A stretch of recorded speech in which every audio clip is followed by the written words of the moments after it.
जय महाराष्ट्र विद्यार्थी मित्रो, पाठीमागच्या लेक्चरला आपण काही एक्झाम्पल्स बघितली होती. आज नवीन पॉइंट आहे कोनिकल पेंडुलम. आता कोनिकल पेंडुलम म्हणजे काय बघा. आपण आतापर्यंत सिंपल पेंडुलम म्हणजे काय बघितले. तर सिंपल पेंडुलम म्हणजे काय असतं, हा रिजिड सपोर्ट म्हणजे रिजिड सपोर्ट म्हणजे काय ना, आपल्या स्लॅबच्या वेळेला तिथे यू ठिकाणचा असतो बघा आकार लोखंडाचा. समजा इथे कशाला तरी अडकवलाय, नंतर ही स्ट्रिंग आणि इथे एक Bob small sphere called Bob. याची जर मोशन टू अँड फ्रो असेल ह्या बॉबची, तर त्याला आपण सिंपल पेंडुलम म्हणतो. मग कोनिकल पेंडुलम म्हणजे काय, असेंबली असेच असते, परंतु ह्या बॉबची मोशन हॉरिझॉन्टल सर्कल मध्ये असते. कशी असते, हॉरिझॉन्टल सर्कल. सिंपल पेंडुलम मध्ये जो स्मॉल स्फिअर किंवा बॉब असतो, तिथं या एंडला अटॅच केलेला स्ट्रिंगच्या, त्याची मोशन टू अँड फ्रो असते, मागे पुढे. समजा असं असेल इथं बॉब, तर याची मोशन टू अँड फ्रो. पण कोनिकल पेंडुलम म्हणजे काय, सिंपल पेंडुलमच, पण बॉबची मोशन कशी, in horizontal circle. In horizontal circle. हा बॉब दाखवलाय बघा, मी हा गोल केलेला आहे, त्याला बॉब. बॉब म्हणजे काय, स्मॉल स्फिअर असतो, त्याला बॉब म्हणायचं. आता मग कोनिकल पेंडुलमची डेफिनेशन आपल्या टेक्स्ट बुक मध्ये जी दिलेली आहे त्याला ती कॉम्प्लिकेटेड दिलेली आहे. मग सोपी डेफिनेशन, सोप्या पद्धतीने डेफिनेशन, स्ट्रेट वे डेफिनेशन एकदम कशी लिहू शकतो बघा. ही डेफिनेशन तुम्ही नोट्स मध्ये लिहून घ्यायची, त्यासाठी मी इथं ब्लॅक बोर्ड वर लिहिलेली. काय डेफिनेशन बघा, कोनिकल पेंडुलमची डेफिनेशन पहिला पॉइंट आहे, a simple pendulum which is given a motion such that. Simple pendulum म्हणजे काय असतं सांगितलं, रिजिड सपोर्ट स्ट्रिंग आणि हा बॉब, आणि हा बॉब जर टू अँड फ्रो त्याला सिंपल पेंडुलम. म्हणजे कोनिकल पेंडुलम हा सिंपल पेंडुलमच असतो, पण त्यात बॉबची मोशन टू अँड फ्रो असते, तर ती कशी असते, इन हॉरिझॉन्टल सर्कल. म्हणून डेफिनेशन मध्ये सांगितले बघा, a simple pendulum which is given a motion such that bob describes a horizontal circle. What is horizontal circle? Bob describes a horizontal circle. And string, he G string आहे, describes a cone. String describes a cone. आता इकडचा आकार मी दाखवलेला नाही, फक्त एका बाजूचाच मी position दाखवलेली आहे स्पेसिफिक. परत इकडे बॉब इथं आला की हा असं येणार आहे, म्हणजे हा आकार कशाचा तयार होतो बघा, हीच अ कोन. म्हणून फक्त दाखवताना आपल्याला सोयीसाठी एवढंच दाखवायचं. म्हणजे काय झालं डेफिनेशन बघा, a simple pendulum which is a given motion such that this bob describes what is this, horizontal circle, and this string describes a cone. Conical pendulum दुसरं तिसरं काय नसून सिंपल पेंडुलमच आहे, की त्यातल्या बॉबला अशी मोशन द्यायची की बॉब काय करतो, हॉरिझॉन्टल सर्कल, आणि स्ट्रिंग काय तयार करते, it is a cone. It is a cone. What is this, cone. मग ही डेफिनेशन अत्यंत महत्त्वाची आहे. अशी डेफिनेशन परीक्षेत लिहायची, कॉम्प्लिकेटेड डेफिनेशन लिहायची काही गरज नाही. ही डेफिनेशन परफेक्ट आहे. जुन्या सिलेबसलाच हा पॉइंट होता, तोच नव्या सिलेबसला घेतलेला आहे, परंतु जुन्या सिलेबसचं पुस्तक सोप्या पद्धतीने होतं, हे नवीन सिलेबसचं पुस्तक काय कॉम्प्लिकेशन केले. अर्थ तोच आहे. ही definition, a simple pendulum which is given motion such that bob describes horizontal circle and string describes cone. आता आपल्याला angular speed of the bob of conical pendulum, या बॉबचं angular speed काढायचं आहे. दुसरा पॉइंट, परत कोनिकल पेंडुलमचा इन द सेन्स बॉबचा period काढायचा आहे, नंतर फ्रिक्वेन्सी काढायची आहे. ही डेरिव्हेशन्स आहेत. डायग्राम तुमच्या लक्षात आले असेल. हा बॉब आहे. ह्या बॉबवर आता हा पॉइंट ऑफ सस्पेन्शन आहे O. Suppose this A, this is suppose B. OB, that is length of string. We denote as this as a L. Denote this as a L. Length of string, this is L. OB, that is L. आता हा angle आहे. Angle made by string of conical pendulum with vertical. आता OA हे किती आहे बघा. हे जर थीटा असेल तर हे थीटा असणार आहे अकॉर्डिंग टू जॉमेट्री. हे 90. आता या ठिकाणी आम्हाला OA ची व्हॅल्यू पाहिजे, तर आपल्याला हे AB R माहित आहे, हे थीटा माहित आहे, हे L माहित आहे. मला OA पाहिजे. OA पाहिजे म्हणजे ऍडजसेंट कसं आहे पाहिजे. म्हणजे जर मी cos घेतलं तर लक्षात ठेवा cos theta is equal to OA divided by OB, that is L. मग OA ची किंमत काय आली? OA is equal to L cos theta. Diagram मध्ये पुस्तकात डायरेक्ट याची किंमत दिलेली आहे. काय? L cos theta. कसं आलं तुम्हाला हे समजून सांगितलं. ते काय परीक्षेत द्यायची गरज नाही. तर आता आपल्याला त्या डायग्रामवर लिहायचं. काय लिहायचं? लेट T0 बघून सांगायचं. Tension in the spring acting in upward direction to the point of suspension. हे tension upward direction tension T0 denote केलेलं आहे. का T0 वापरलं? T का वापरलं नाही? तर पिरियडला आपण परत T वापरणार आहे ना, जमली होई नाही म्हणून टेन्शनला T0. Tension in the spring in the upward direction. Main दोन फोर्सेस ऍक्ट होतात त्या बॉबवर इन द डिस्प्लेस्ड पोझिशन. कुठला? पहिला tension in the spring T0 आणि दुसरा फोर्स आहे कुठला? Weight acting in a downward direction. Weight acting in a downward direction which is mg. What is m? M is a mass of the ball. M is a mass of ball. G you know very good. Acceleration due to gravity. Now here we have to derive the expression for angular speed. ह्या T0 चं दोन component आहे. Upward component आहे तो T0 cos theta and the component in a horizontal direction towards the center which is T0 sin theta. आता या ठिकाणी आपल्याला T0 cos theta बॅलन्सेस समजी म्हणजेच कसं लिहायचं. आता पहिलं एक्सप्रेशन आपण बघतोय बघा, ही डेफिनेशनचा पॉइंट झाला. दुसरं एक्सप्रेशन काय काढायचं आहे? Omega question mark angular speed.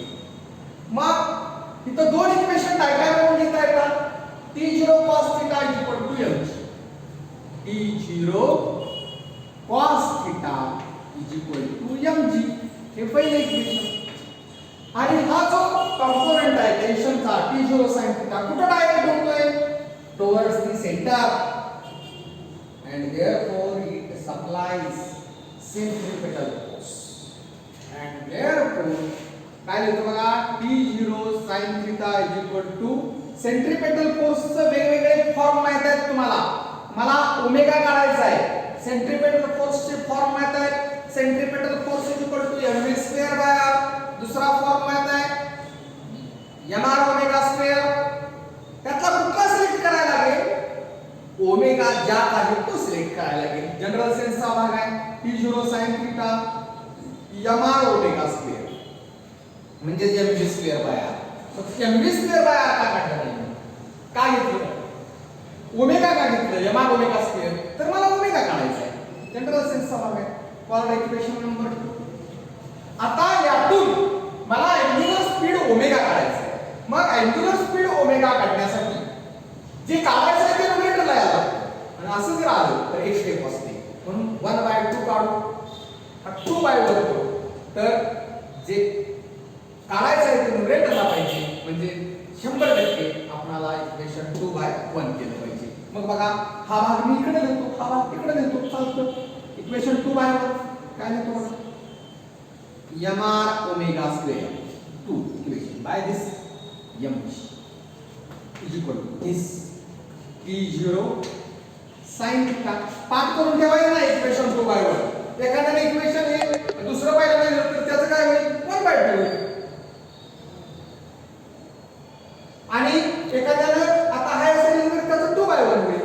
t0 sin theta by t0 cos theta. आता बघा m gets cancelled. Then t0 sin theta. परीक्षेत उत्तर लिहिताना हे सगळे सिंबल आले, नवीन सिंबल दिसले की त्याचा अर्थ लिहिला पाहिजे. ध्यानात ठेवा. वरच आपण स्टार्टिंगलाच डायग्रामचं वर्णन करतानाच त्याचे सगळे अर्थ घ्यायचे लेट मध्ये, म्हणजे आधीमध्ये काय लिहायला लागत नाही. आता t0 कॅन्सल, काय आलं का, ओमेगा स्क्वेअर काढायचा आहे ओमेगा, पण डायरेक्ट निघेल का, नाही, ओमेगा स्क्वेअर पहिला निघणार. मग काय ना, आता हे g ट्रान्सफर होणार, g sin theta divided bye, आता यातलं काय आलं, r इकडे येणार, r cos थीटा. आता आम्हाला या ठिकाणी बघा mr square mr omega square by mg, t0 sin theta by t0 cos theta, t0 cancel झालं, mm कॅन्सल झालं, ओमेगा काढायचा आहे, ओमेगा स्क्वेअर याचं. मग हे दुसरं सगळं पलीकडे गेलं, हे g वर गेलं, हे r खाली आलं इकडे. आता आपल्याला ओमेगाची व्हॅल्यू काढायची आहे. थोडं सिंपलिफिकेशन कसं करतोय बघा, हे g आणि r चा भाषेत आहे. कुठल्या भाषेत आहे, g आणि r चा. आता ह्या पुढच्या डायग्रामकडे बघितलं तर r म्हणजे ab, ही राईट अँगल ट्रायंगल आहे. ab म्हणजे अपोजिट ऍडजसंट हायपोटेन्यूज, अपोजिटचा संबंध शिकतो साइनचा. साइन, मग साइन थीटा काय करतो, this is r, ab is r.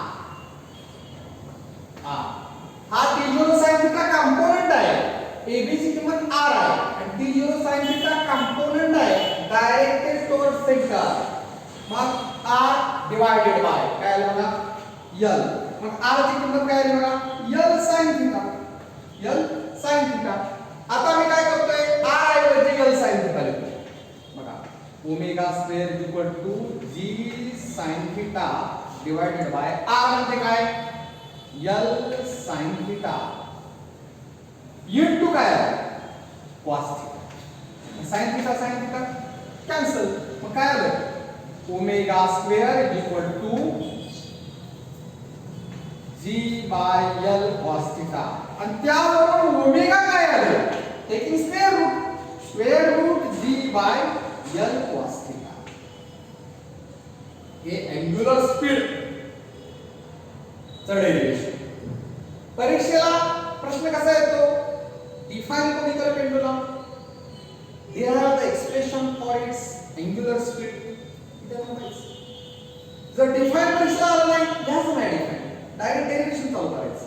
Diagram काढून, डायग्रामचं वर्णन करून, शब्दात अर्थ लिहून हे चालू करायचं. आता ओमेगा याच्यावर निष्कर्ष काढता आले पाहिजे, ते पाठ करायचे नसतात, फॉर्म्युला कळतं ते आपल्याला. Omega is equal to square root g by l cos theta. Omega कशावर अवलंबून आहे, लेंथ ऑफ द स्ट्रिंग वर आहे, एक्सेलरेशन ड्यू टू ग्रॅव्हिटी वर आहे. आता पिरियडचं एक्सप्रेशन काढायचं आहे. बरं, जर डायरेक्ट पिरियडचं एक्सप्रेशन काढायला आलं तुम्हाला आणि ते जर 3 मार्काला आलं तर आता जे पुढचं सांगतो तेवढंच लिहून चालत नाही, हे पाठीमागचं लिहायला लागतं. मग पाठीमागचं लिहून पिरियडचं एक्सप्रेशन काढण्यासाठी पिरियडचा फॉर्म्युला काय, 2 पाय बाय ओमेगा. पुढे चालू करायचं, ओमेगा काढायचं, पिरियडचं एक्सप्रेशन आहे म्हणजे t चं परत लिहायचं पुढे, t 2 पाय बाय ओमेगा. आणि फक्त ही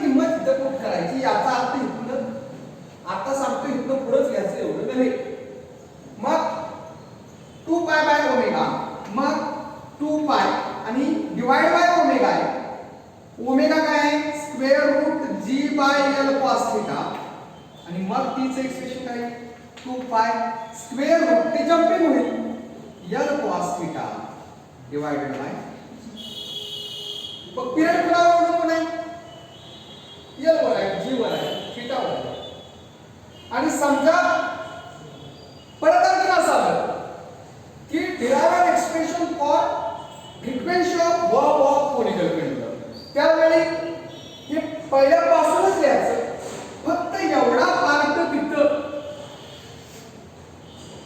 लिहायचा आणखी आणि नंतर आणखी पुढे लिहू शकतो आपण सिन्स बघा n = 1/d आणि n चा फॉर्म्युला त्याचा उपयोग आहे का रेसिप्रोकल आहे याचा म्हणजे न्यूमरेटरचा डिनॉमिनेटर डिनॉमिनेटरचा न्यूमरेटर म्हणजे काय येणार 1/2 pi square root g by l cos theta हा एक्सप्रेशन कोणाचं फ्रिक्वेन्सीचं मग फ्रिक्वेन्सी परीक्षेत प्रश्न येऊ शकतो on which factor frequency of वर्ब ऑफ कोनिकल पेंडुलम डिपेंड्स आता याच्यामध्ये निष्कर्ष करता येतो पण आपलं पाठ करता 1/2 पाय कॉन्स्टंट आलं मग n acceleration due to gravity constant आहे पण कुठे आहे on the surface of the earth समजा हाईटला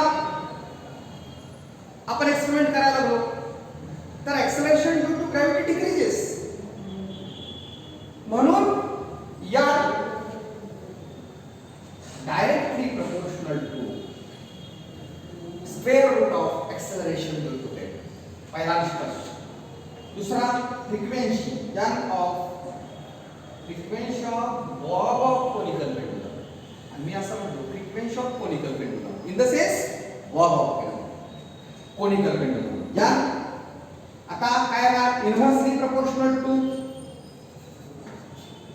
square root of length of string of conical pendulum नंतर अजून काय तिसरं या इन्व्हर्सली प्रोपोर्शनल टू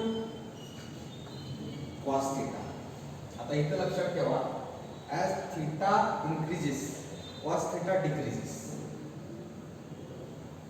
theta जर increase झालं cos theta decreases and therefore n increases म्हणजे n inversely proportional to 1 upon square root cos theta आणि चौथा एक निष्कर्ष आहे की तो अत्यंत महत्त्वाचा आहे की ह्या एक्सप्रेशन मध्ये n असू दे t असू दे यामध्ये mass is m mass of Bob of conical pendulum he term इथं प्रेझेंट दिसत नाही याचा अर्थ frequency of Bob of conical pendulum is independent that is not depend on mass of the bob frequency अवलंबून नाही म्हणजे पिरियड सुद्धा अवलंबून नाही कुणावर mass of Bob of conical pendulum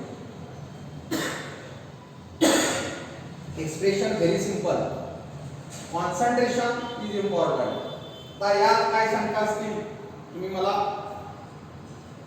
त्या व्हॉट्सअपवर शंका विचारू शकता मेसेज टाकून विचारू शकता डायरेक्ट तुम्ही व्हॉट्सअपवर शंका विचारा त्याला काय घाबरायची गरज नाही यात काय शंका असेल तर विचारा शिवाय हे नोट्स म्हणजे काय तर डायरेक्ट डेफिनेशन देणे नोट्स काढताना काय करायचं तुम्ही हे फक्त डायग्राम सोडून काढायचं नाही ही डायग्राम काढली की यातल्या अर्थाने सांगितलेली आहे काय याचे अर्थ सांगितलेले लक्षात ठेवा पुस्तकाचा सुद्धा वापर करा फक्त पुस्तकात ही डेफिनेशन जरा अवघड पद्धतीने आहे म्हणून मी सोप्या पद्धतीने दिली पुस्तकाची डेफिनेशन वाचू नका त्याच्याऐवजी ही डेफिनेशन बघा आणि मग दुसरं सगळं व्यवस्थित आहे कसं आहे फक्त लिहिताना प्रत्येकाच्या अर्थ लिहायचे काय theta semi vertical angle O point of suspension नंतर T0 tension in the upward direction mg weight acting in downward direction T0 cos theta vertical component of tension T0 sin theta horizontal component directed towards center AB R radius of horizontal circle आता जर define period of conical pendulum आला आणि derive its expression, तर definition पुस्तकात नाही. मग ते definition आपण जनरल सेन्सने लिहायचे. कशी लिहायचे बघा, प्रश्न पुस्तकात असे काय आहेत की त्याची उत्तर पुस्तकात नाही. मग define period of conical pendulum आलं तर ते डेफिनेशन लिहिणं सोपं आहे. बघा, पिरियड म्हणजे टाइम असतं. Time taken by bob of conical pendulum to complete one horizontal circle. एकच हॉरिझॉन्टल सर्कल पूर्ण करण्यासाठी या कोनिकल पेंडुलमच्या बॉबला जो कालावधी लागतो त्याला म्हणायचं पिरियड ऑफ कोनिकल पेंडुलम. मग पिरियड ऑफ कोनिकल पेंडुलमची डेफिनेशन मी हळू सांगतो, तुम्ही परत ती लिहायची आहे. कशी सांगते बघा, ती लिहित नाही इथं. The time taken by bob of conical pendulum to complete one horizontal circle is called as period of conical pendulum in the sense bob of conical pendulum. परत एकदा बघा, the time taken by bob of conical pendulum to complete one horizontal circle called as period of conical pendulum. That's expression. Very simple. Practice and concentration. Concentration देऊन बघा, लिहा आणि concentration देऊन ते व्यवस्थित नोट्स लिहून फॉरवर्ड करा. तुम्हाला यात काय शंका असतील तर ताबडतोब आज उद्या विचारल्याच पाहिजे, कारण नंतर आपल्याला पुढचा पॉइंट असतो. म्हणून ध्यानात ठेवा, एका मार्काचा प्रश्न करू शकतो परीक्षेला असण्याच्यावर की on which factor period of conical pendulum, that is in the sense bob of in which factor or on which factor the period of bob of conical pendulum does not depend. कुठला factor? Answer काय? मास. उत्तर कसं द्यायचं? The period of bob of conical pendulum does not depend on mass of the bob. Period अवलंबून नाही, मग frequency सुद्धा अवलंबून नाही. अशा पद्धतीनं हा पॉइंट आहे conical pendulum. First point definition, second point angular speed, third point period, and fourth point definition. Depends on one another. In this way we can recognize this. T चा फॉर्म्युला हा ध्यानात ठेवल्यानंतर n चा formula पाठ करायचा नाही. Periodic time चा formula 2 pi square root L cos theta y हा पाठ केल्यानंतर ध्यानात ठेवा, पिरियडचं एक्सप्रेशन कोणाचं पण असू दे, काय आणि 2 पाय असतं, कुठं असतं? न्यूमरेटर असतं. आणि फ्रिक्वेन्सीचा फॉर्म्युला पाठ करायची गरज आहे का परत? फ्रिक्वेन्सीचं उलट सुलट करायचं, कारण n म्हणजे 1/2.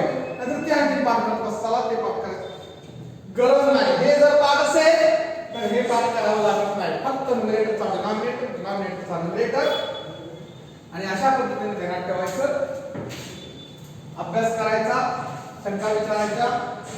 आज आपण इथंच थांबू. Okay, thank you.